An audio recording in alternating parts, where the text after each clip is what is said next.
মেঘনাক মেঘনাক লাউলতা গুচ্ছু সাপের খেলা রা রা রা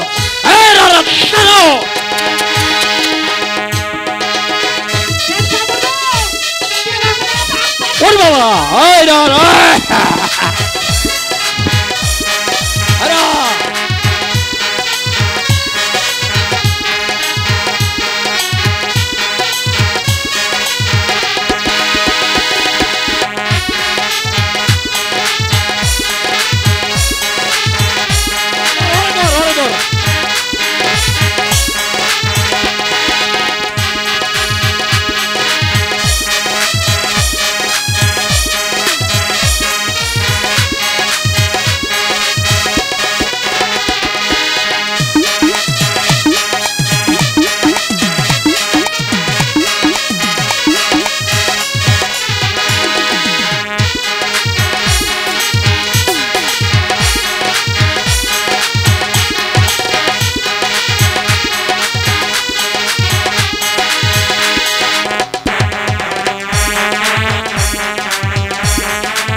হইছে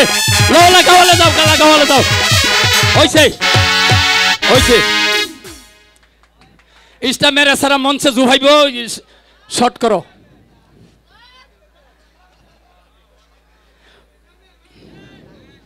হ্যাঁ লও বড় এলা গাওয়ালে যাও ফইলা যাইবা কাজল সরকারের বাড়ি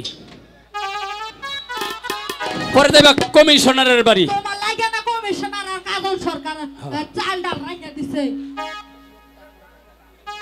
ওহো সবচেয়ে নাম মনে আছে না মুক্তা ভারবাড়ি গেলে অনেক কিছু দিব মুক্তা ভারবাড়ি গে হাফ খেলা দেখাইলে অনেক কিছু দিব মুক্তা হ্যাঁ হ্যাঁ লও লও লও লও লও লও দেরি করো না হ্যাঁ হ্যাঁ স্বপ্নে আইবা আমি না আমি এইদিকে তোমাদের এই যে ইয়ে আছে না এইদিকে বাসা বাড়ির কাম যা আছে সব আমি করুম না যাও যাও যাও আচ্ছা আচ্ছা ও নাতনি যাও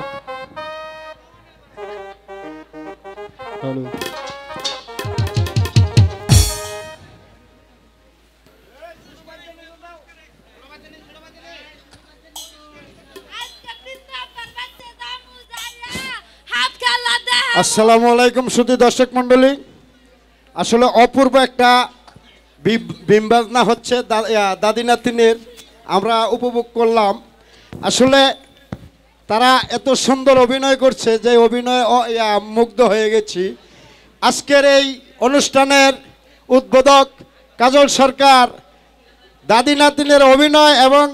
বাজনায় সন্তুষ্ট হয়ে নাতিনকে ছোট নাতিনকে 100 টাকা বড় নাতিনকে 100 টাকা এবং দাদিকে দিলেন 100 টাকা আর তার পাশাপাশি তার দাদা রয়েছে আমার লোক রিজেক্ট ফুটকি মারা খাইয়া বই রয়েছে হুদা 10 টাকা ধন্যবাদ এই 10 টাকায় আমার 10 কোটি টাকা টাকা বড় না আমার জন্য আশীর্বাদ করলে আমি খুশি টাকা কি হইব টাকা দিয়া কি হয় হ্যাঁ আমার বাতিজা দুদু মিয়া ছোট নাতিনের নাচ এবং ভঙ্গি এবং বাজনা দেখে মুগ্ধ হয়ে আরো 100 টাকা দিয়ে দোয়া করলেন ধন্যবাদ ও দাদারেও 100 টাকা আমার কাজল সরকার হ্যাঁ দেন আমার ভাগিনা 100 টাকাও দিয়ে দোয়া করেছে ধন্যবাদ। ভাইটা তো আমার যাই হোক, দূর দূরান্ত থেকে আগত উপস্থিত যাত্রামুদী দর্শক ভাই বোনরা, আপনারা আপনাদের এই কঠোর বহু মূল্যবান নিদ্রাকে জাগরণ করে আমাদের এই ক্ষুদ্র পার্টির যাত্রাপালা শ্রবণ করছেন, সে ব্যাপারে আপনাদের আমি ধন্যবাদ জানাচ্ছি। আমাদের আজকের এই কাজল সরকার এই মঞ্চ পরিচালনা করা হচ্ছে, ওনাকে প্রাধান্য দিচ্ছি আমি। ওনার প্রতি উনি আমার